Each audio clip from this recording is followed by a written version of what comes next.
We'll now call 122-418, State of Kansas versus Justin Steinert.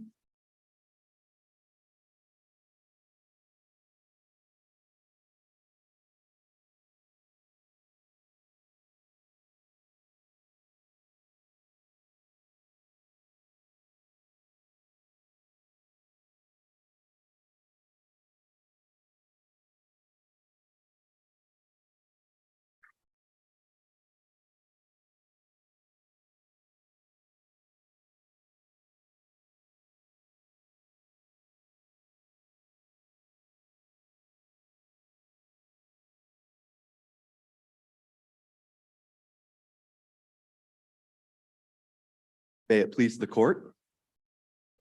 Justin Steinert was sentenced with a criminal history H due in part to inclusion of an Arkansas conviction.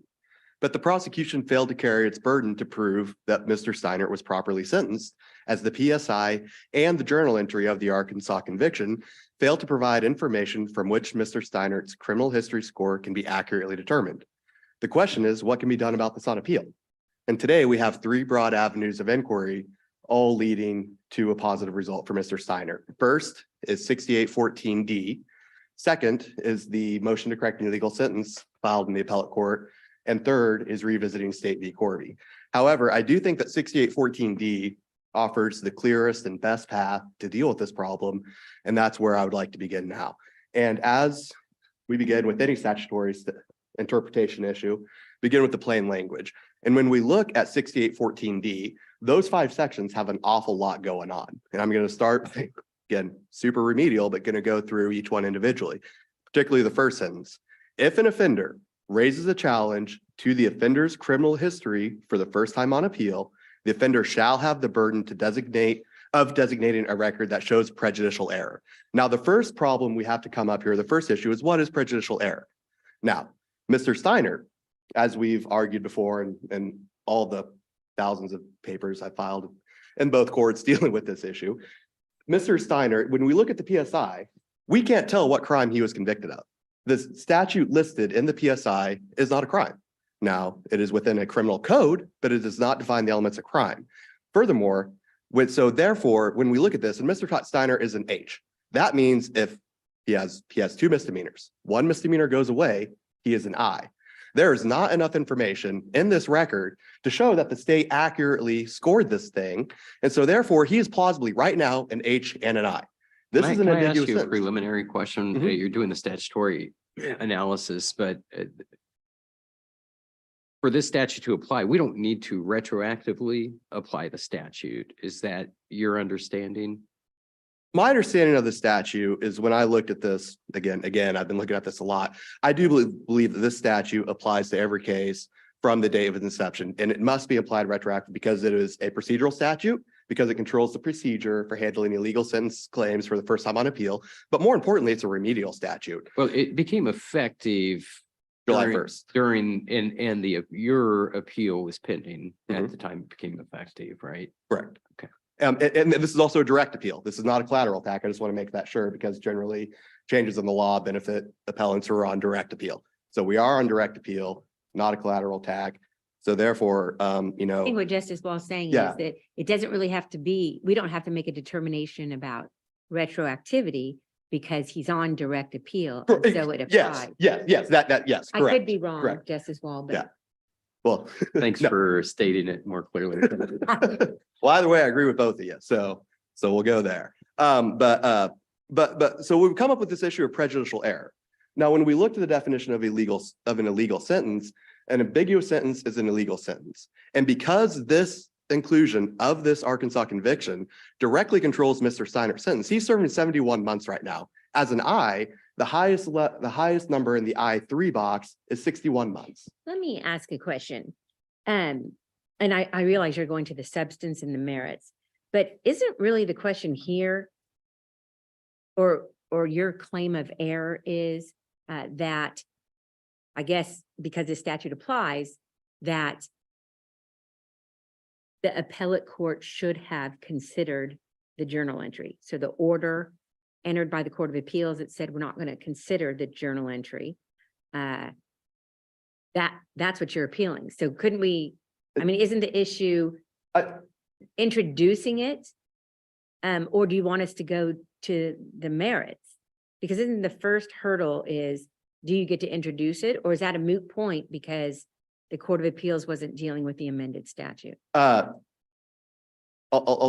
So I sensed a couple of parts there. So I'm gonna, no, you're fine. I'm just gonna try to answer them all here. Okay, First off, as proposed remedy, I do want this court to reach the merits, and I would like this court to remand this back to the district court, the criminal history I, because the PSI, the journal entry, we've shown that there's no way the state could have done this correctly. or to impose a criminal history of I, or to determine whether or not, based on the evidence, prejudicial error exists, because isn't that a fact-finding no, function? well, see, in my opinion, prejudicial error existed before I added the journal entry. Because when we look at the PSI, we cannot tell what Mr. Steinert's criminal history is, and therefore we can't tell if his sentence is correct. This is an ambiguous sentence. It could be at 71 months at the most. It could be 61 months. Didn't at the it most. include the Arkansas conviction that you supplied what you call a journal entry for? Yes, well, just like point out that Arkansas And also what- calls and what's it your, and your point is, based upon what you have submitted, is that there's no evidence that it was a counseled conviction. Is that right? That's half of it, that there's no evidence there's canceled conviction, and that journal entry does not disclose a crime of conviction where I can go identify elements. How this arose is when I was working on this, I had a PSI and I saw an out-of-state conviction. Now, whenever I have a PSI with an out-of-state conviction, the first thing I do is I go look at the out-of-state statute so I can do the comparability. Again, I'm a veteran of the comparability wars. I know how to do this. The problem with this case is that after I looked at the PSI, there was no elements. So I called down the district court. And when I called the district court, my thought was not to add this journal to the record. I was just trying to find a set of elements to compare with, right?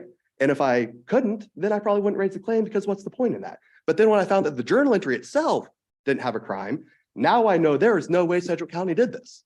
That is prejudicial error.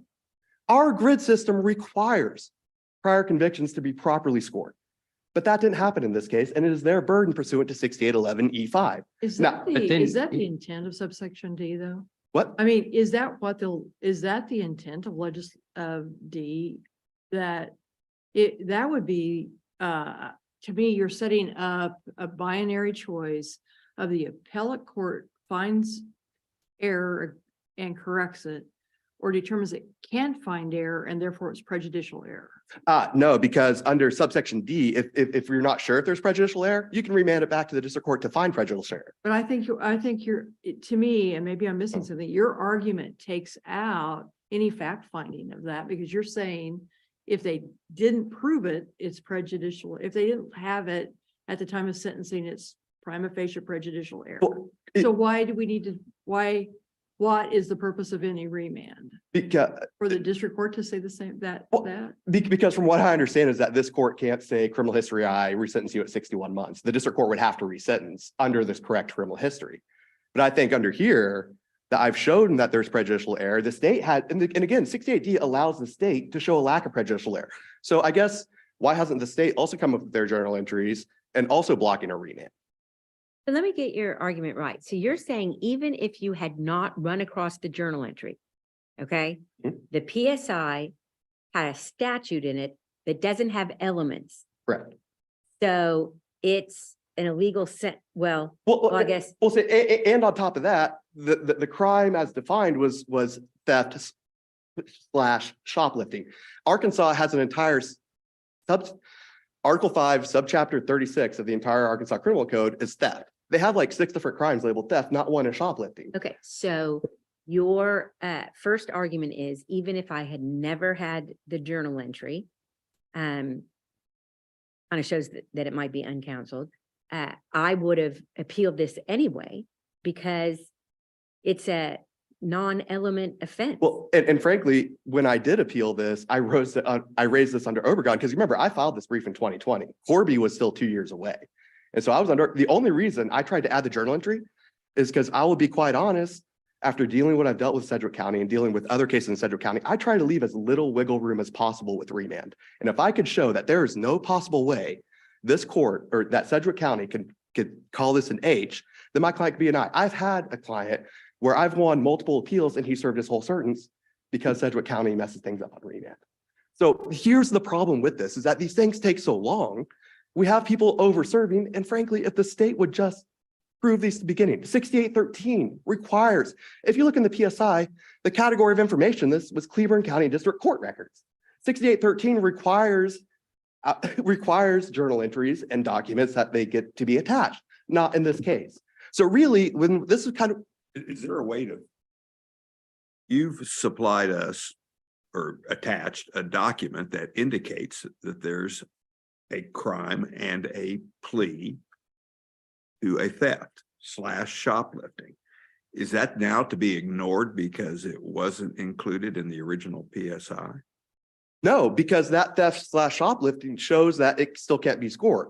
I guess what I'm saying is that the journal Why entry, why can't it be scored? Because there's, because you have to fact find, because without knowing the elements, because under 6811 EB2, I believe that's it. For an out-of-state misdemeanor to be scored, it has to be comparable to a Kansas class A or B misdemeanor. But if we can't find the elements of the out-of-state conviction, then we have an Apprendi problem because we're just assuming and we're just fact finding that they are comparable. the Arkansas statute has no elements. I'm just saying that I don't know which particular crime he was convicted of because they haven't supplied that information. Now, if you want me to do a comparability analysis for the entire Arkansas theft subsection, I think that's a little bit outrageous when they bear the burden to prove these. And this was obvious. But, Well, no, go ahead, Chief. but we also have a statute that sets up who has some responsibilities at sentencing. True. And Mhm. as I understand it, this defendant agreed to this criminal history. True, but I also think that that is brand new from Corby, and I think I think Corby misses the difference between criminal history and criminal history score. I was up here in September talking about this. You can admit to criminal history. I can admit to the fact of a conviction, but how that score is determined is a legal question. I cannot stipulate to a legal question as this court has said in Stoll or the legal consequence of stipulating facts. So all the That's defendant. why you argue for an overturn of Corby, but it's to address the question I think Chief just asked, that without that remedy, you know, you're the defendant at sentencing didn't trigger or test the burden of proof. Therefore, that shifted now that we're into the appellate Right, phase. which means I can come and prove it later. And again, as I said earlier at a different argument, criminal history and criminal history score. Now, this Roberts issue where I'm saying this is uncounseled, that's a criminal history problem because I'm saying this conviction cannot be included in the pot of all convictions that are then classified to get to a score because it was uncounseled. Now, if I can't find the elements, I'm not disputing the conviction exists. Mr. Steinert was clearly convicted of something in Arkansas. I'm just saying I can't tell. And if I can't tell, they can't tell. And if they can't tell, then we're just throwing darts at a dartboard to pick a criminal history. And that's not the way this works. Can I ask you one other question? I'm sorry, were you done? No, addressing it? I think so. So you've argued for two different paths for remand, one through the illegal sentence statute, one through the recently amended 6814. I don't see that we can do both, but is 6814 the more specific statute here that would Well, control your remedy, or? I think it's actually interesting because really, when you look at these both closely, it's kind of the same procedure. I'm just talking I see I'm out of time. I don't know. Okay, can I? Okay.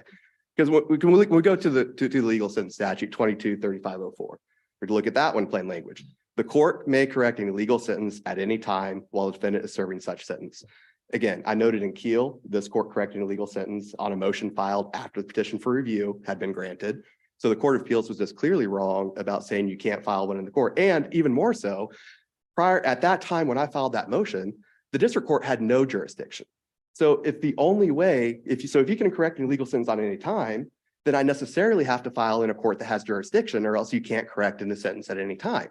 So the appellate court, as the Court of Appeals with the only court with jurisdiction, was necessarily the only court I could file that motion in. And I provided it for this. And the second, we go to the definition of hearing, but most importantly, if the motion, files, and records of the case conclusively show that the defendant is entitled to no relief, you have a right to a hearing. That pretty much mirrors the language of 6814D, the last section, or E, or the last sentence of that subsection, where the court may remand the case if there is a reasonable question as to whether prejudicial error exists.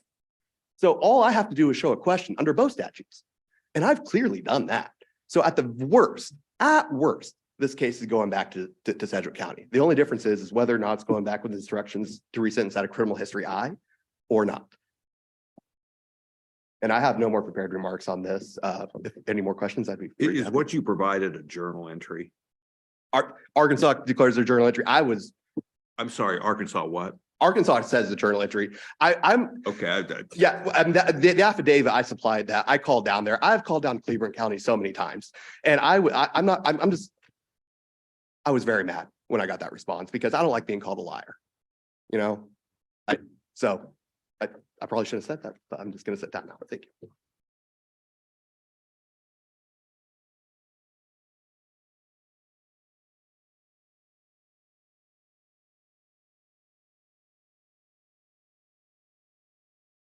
May it please the court, Assistant District Attorney Lance Gillette on behalf of the state of Kansas.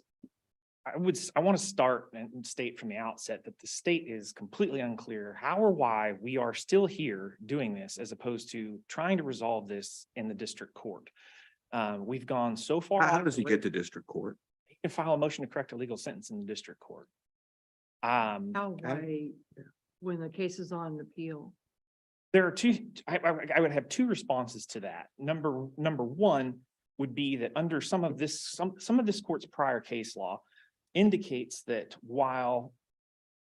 that the district court could have concurrent jurisdiction over issues as long as it doesn't really impact or affect things that are issues currently pending on appeal. I'd cite Dedmond at 230 Can 793. And Thurber at 313 Can 1002. Just for the principle that when there's not a conflict, there's nothing that would stop the district court from doing this. And I think a little bit of the problem here is that my second response is if we're going to try to somehow suck 6814 into this appeal, it doesn't make sense to me that the defendant continues to ignore the remainder of that bill. And that was 216820 I that expressly grants the district court concurrent jurisdiction to evaluate a motion to correct an illegal sentence, even while a direct appeal is pending. It makes no sense to the state why we are here today. Current means concurrent. I mean, so what is, they apparently felt it was okay to do something in the appellate court, and we take our jurisdiction from the statute and they've given us concurrent jurisdiction. And then the issue that we run into here is what this claim is. And this is a fact-based claim. Unfortunately, this court is not a fact-finding court. And so I want to start with That why D comes? It's no, fact finding? no, candidly, no.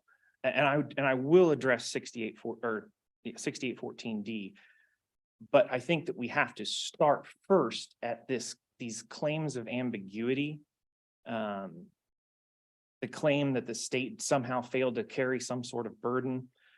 Corby, Roberts, the plain language of the previous version of 216814 subsections A through C that have been in effect since 2010 made it very clear that the defendant's admission in this case satisfied the state's, satisfied any burden that there was. He admitted that his criminal history, and uniquely in this case, his criminal history and his criminal history score were correct. So to say that the state somehow failed to carry a burden there's no basis in law for such a claim. That his admission carried the day. And so. But why doesn't the submitted journal entry carry the burden after it shifts to the defendant under subsection D? Subsection D, to be perfectly candid, the state has a number of issues with subsection D. And we have a number of issues with the submission that has been provided. The state is not of the opinion that that is a journal entry. And to be clear to my colleague, Mr. Mann, no one is calling him a liar. We just don't, that document doesn't say that it is a journal entry. that document contains, at best, acknowledged ambiguities in it that may or may not be consistent with reality. So there's a lot more here. So Did you undertake to we know you didn't submit additional documents. correct. Is that or an attempt to locate additional documents or? And we're talking about a lot of things that are completely outside the record here. And so if your honors will allow me, I will do so. But if Well, I I get guess too I'm far just afield, wondering if that was the more fair way for me to phrase the question was that a conscious decision on the part of the state? I guess I would have two responses to that. Number one, we do not believe that this is a journal entry, so we don't feel that any burden or duty has shifted to us to try to respond. And number two, I can tell you that we have not communicated directly with the court in Cleburne County, Arkansas. We have spoken with the prosecutor and have attempted to try to initiate some processes here, but there is conflict in language that's used and the processes that are employed there. But I think that proves the point.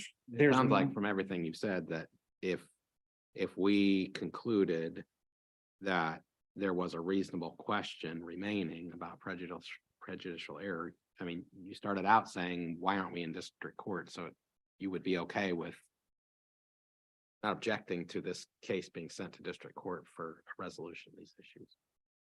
I think that that's correct, that is legitimately the absolute worst position that the state could find itself in here. The problem that the state has is, how do we get there? What we have is a document appended to motions. And I mean, I can tell this court that Mr. Mann has tried repeatedly to add this document to the record on appeal. He tried in the district court, but failed to set a hearing to actually litigate this matter. Then that request was denied. His request has been subsequently denied 4 times as outlined by the Court of Appeal. Why don't we get Why- through? Oh, go ahead. Well, I'm just gonna ask, why are you fighting this? Don't you want some semblance of truth in what is here? I mean, the state has as much interest in getting an accurate criminal history as the defendant. Absolutely. Duration of sentence is dependent on it, and I don't understand why you're fighting it, or fighting it so to the point where you're trying to exclude what is perhaps the truth. I just don't understand it. We want to get to the truth. What we're fighting about is how do we do it? And that's my whole point. This court is not a fact-finding court.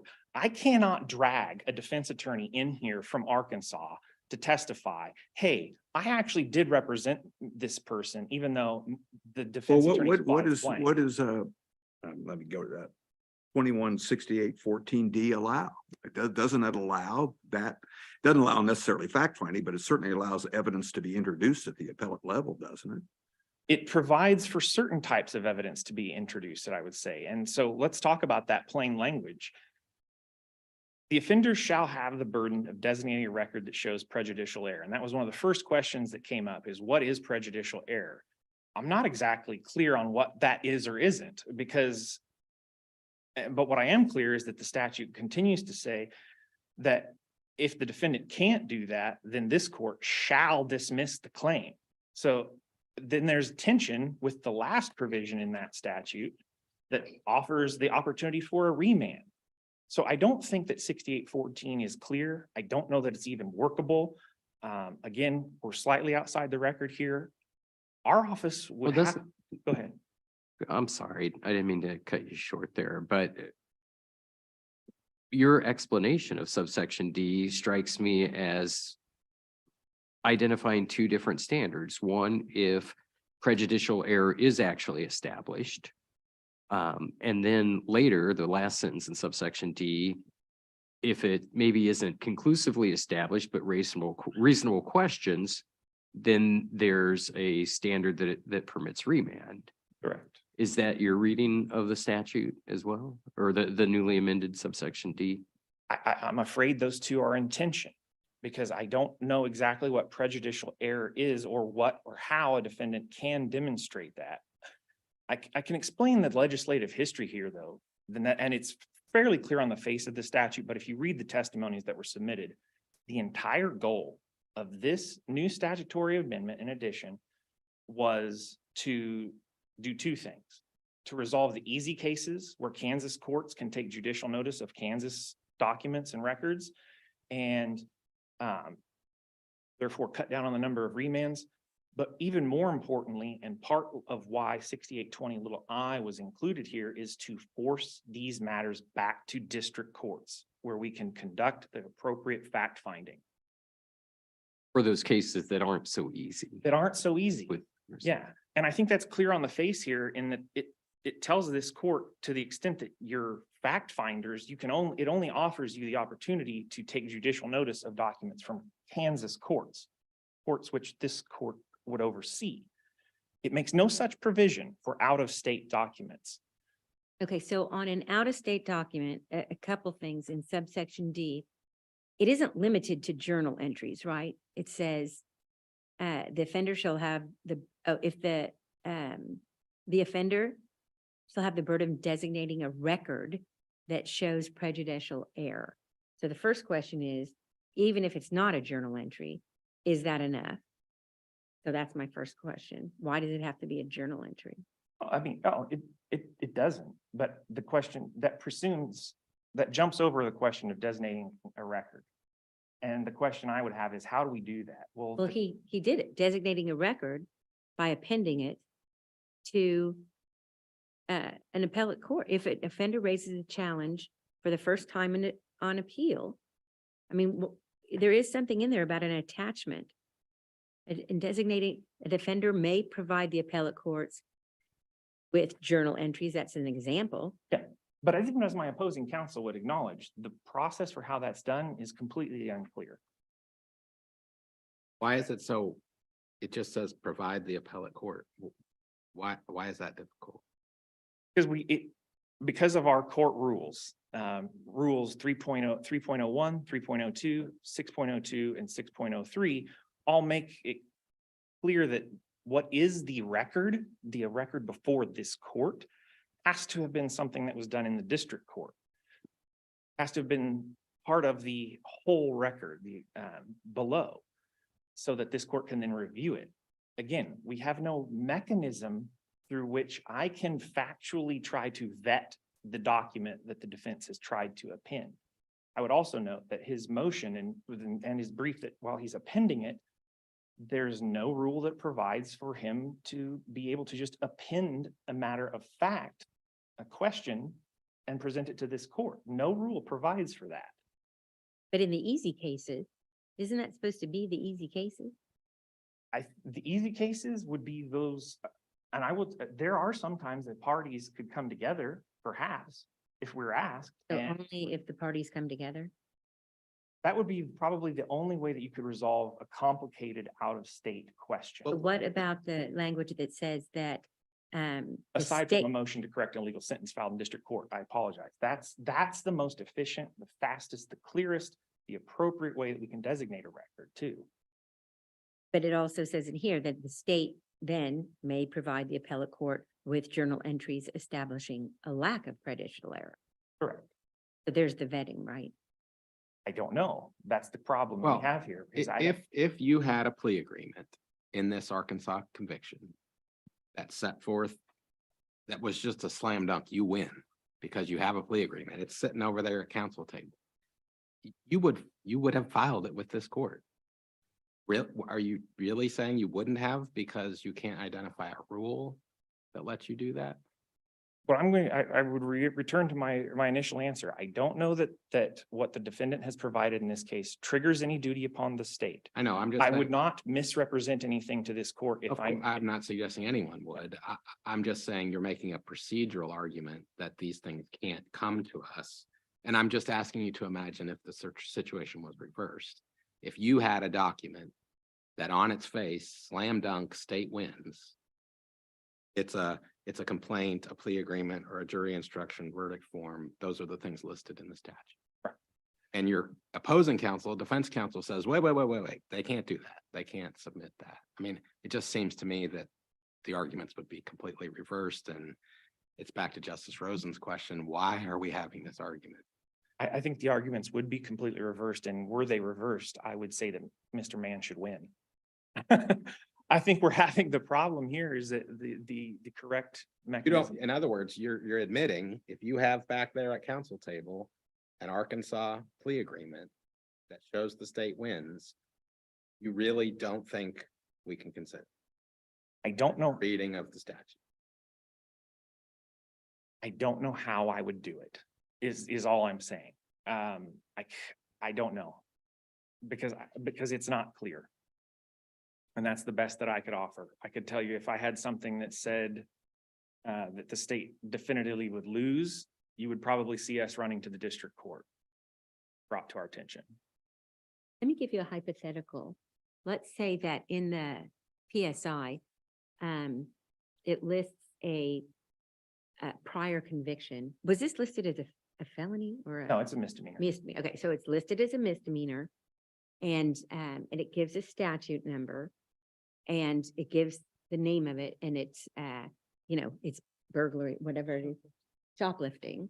But then you go to the statute that's listed there, and it's actually a statute on auction of livestock, Right. right? Okay, so what would happen then? I think we would have a motion, we'd have to have a hearing and litigate a motion to correct an illegal sentence. Okay, and so At the then district your court. issue on that one is, since that's exactly what happened here, I wouldn't agree with you on well, that. there's no elements in this. It says, the name of it is consolidation of offenses, theft by deception, presumption at an auction of a livestock. Okay, that skips over and ignores that the state had no burden thanks to defendant's admission. His admission was to the crime, and that I admit, it lists a statutory evidentiary presumption, but also names the crime as theft, shoplifting. And as I set forth in my original brief, theft is very clear in Arkansas statute, and it is identical to Kansas's theft.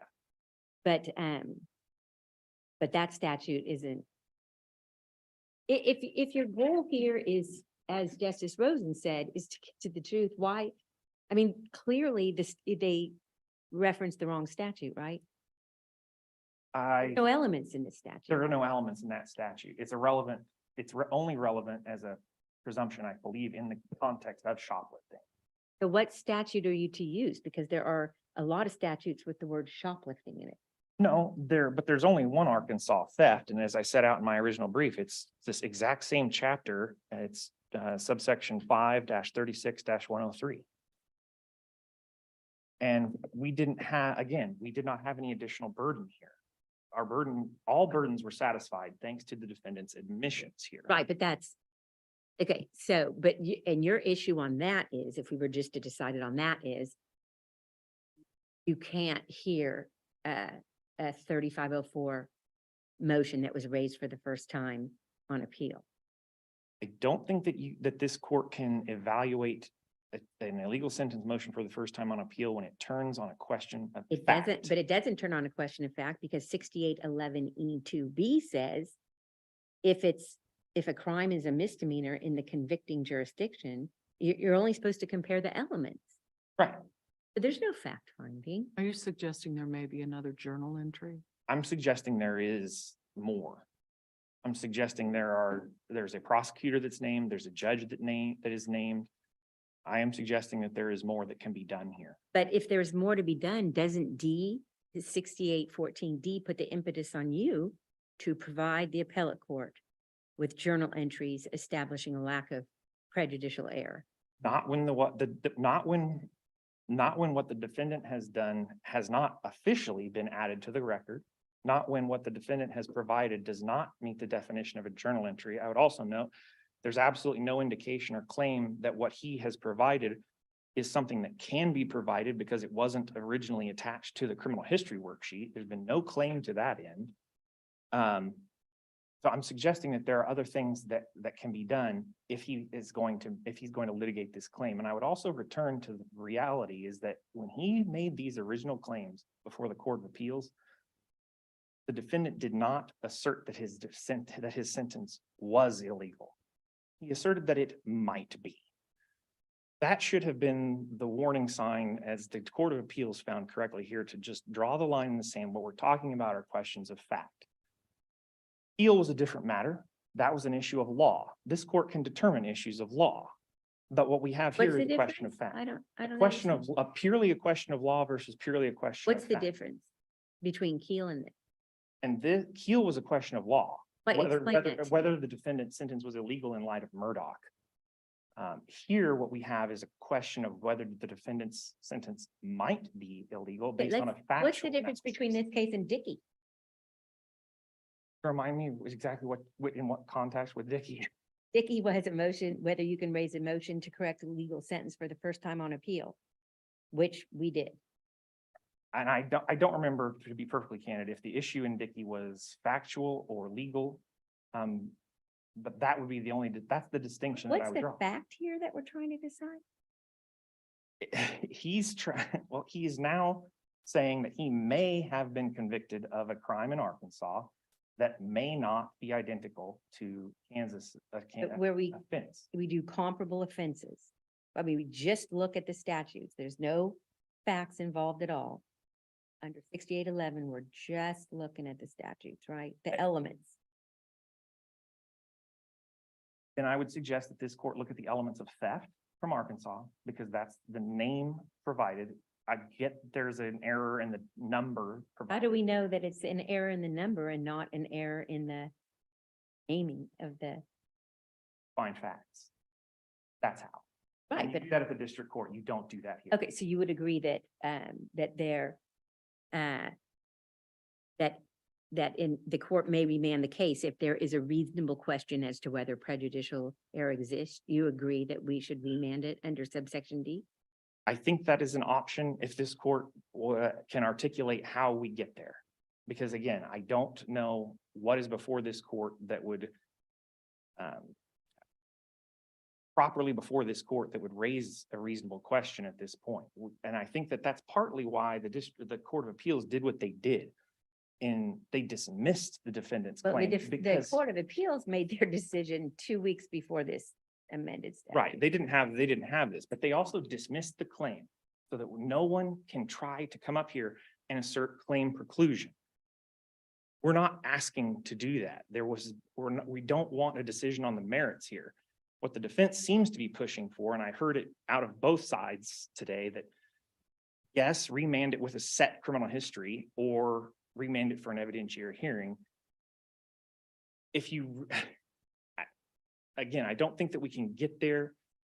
That lost my train of thought a little bit there, but getting there would require the kind of fact finding that we're saying that can't be done.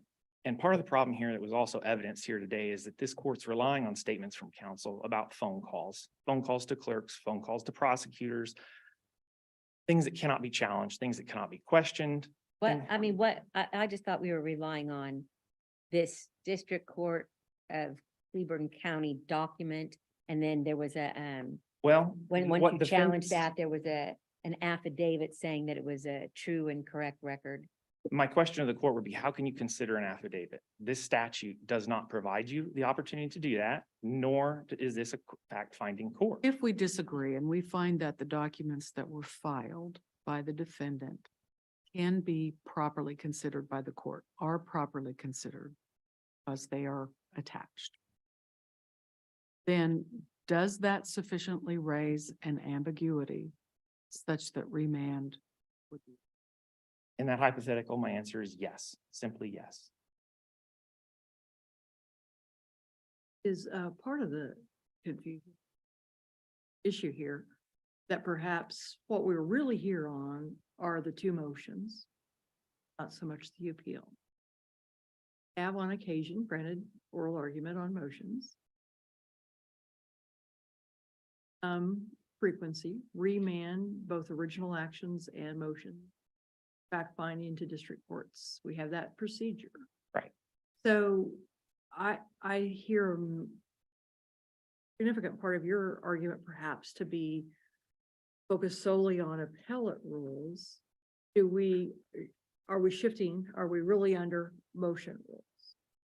not really clear because the defendant's motion is still pending and there's not been an order from this court that would grant argument on that. I can foresee in that hypothetical scenario where the order that would be entered is a remand for an evidentiary hearing at the district court though. And that's coming full circle. Again, every time the answer is an evidentiary hearing. Well, I'm not sure I'm convinced of that. So let me ask, because the, D is fairly, we can take judicial notice. And I assume the legislative contemplation, the legislative intent was that in a lot of cases, our ability to take judicial notice. Settle the question. I think in But there Kansas, may be some that there aren't. I think in Kansas cases, that's true. This court can always take judicial notice of documents that are filed in Kansas courts. He doesn't limit it to Kansas courts, does it? It's not, it doesn't express it, but I can tell Your Honor that if you consider the legislative intent, given all the ambiguities here, that was the That's goal. not ambiguous at all. It doesn't, well, actually, I'll rephrase. Point me to the ambiguity. It's saying in one breath, it talks about in designating a record, the offender may provide journal entries.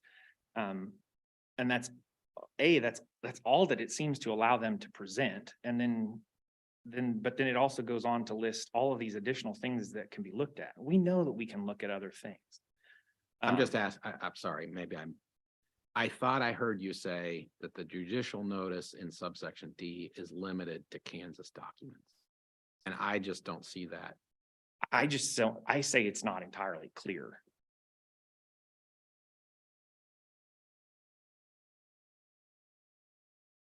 Because the last sentence uses verdict forms for Kansas convictions. Correct. As The opposed sentence- to, okay, I'm tracking now. Thank Yeah, you. you bet. So I heard the question posed, why don't we do something? Why does this take so long? And my response every time is it doesn't have to. We'd be happy to litigate this at the district court where we can actually have the facts found. Well, if that were true, why didn't you just agree to go down to the district court? I'm sorry. Well, just seem, when is this, when is Mr. Steinert's sentence done? That's in 2024. But if we were to rule in his favor, it would still be 2024? I don't know. I can't control. Pretty fair. this, Your Yeah, Honor. no, it did December 2023. I remember it was in the brief. So. Yeah, if he gets the lower amount, then he would get released this year in December. Or when it became clear that he wasn't going to succeed on that issue, and the only other issue in his appeal was one that was a core fact-finding issue that was flatly refuted by prior precedent from this court. Have gone right to the district court then. The defendant could have gone straight to the district court then. And again, I don't know that it's even clear that there's ever been anything that stopped him from going there. And there's certainly nothing that would have stopped him from going there over the last year or since at least since July 1st of 2022. Clearly provides him that avenue of relief. So I do want to be clear. We are partly frustrated and confused because we don't know how this works and because we have to comply with rules that are, at least from our perspective, hampering our ability to resolve this because we continue to push different arguments at the district court, different arguments at the Court of Appeal, a new statute because things have taken so long when it gets to this court. There is a clean, simple way to resolve this, and it's as the Court of Appeals did, is to dismiss this claim and we can get this resolved. I guess I know I'm wildly out of time, but I hope this has been a fruitful discussion this morning. It does feel a little bit more like law school class than many of the arguments that I've had up here. But that comes with the territory when things are, I guess, a little bit confusing and we've got some conflicts that everybody wants to work out. The final thing, I would cite just one last case to this court, Neal 292 Can 625.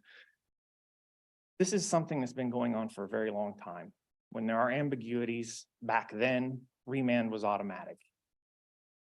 And dismissal or remand is automatic. Old CPD cases from the city of Wichita, they've been around for over a decade now. So I think that the avenues for relief here are clear. It's to dismiss the defendant's claim as the Court of Appeals did and allow him to pursue a motion to correct a legal sentence in the district. If there are no other questions, I thank this court very much for its time.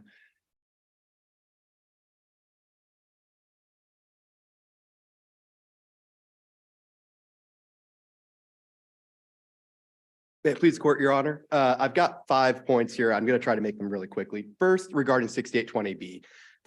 I understand I could file a motion in a district court under 6820B, but that's a bad idea for 5 reasons. 1, I've already started an illegal sentence claim in the appellate court. What happens when the district court rules for me and the appellate court rules against me, or the appellate court rules for me and the district court rules against me?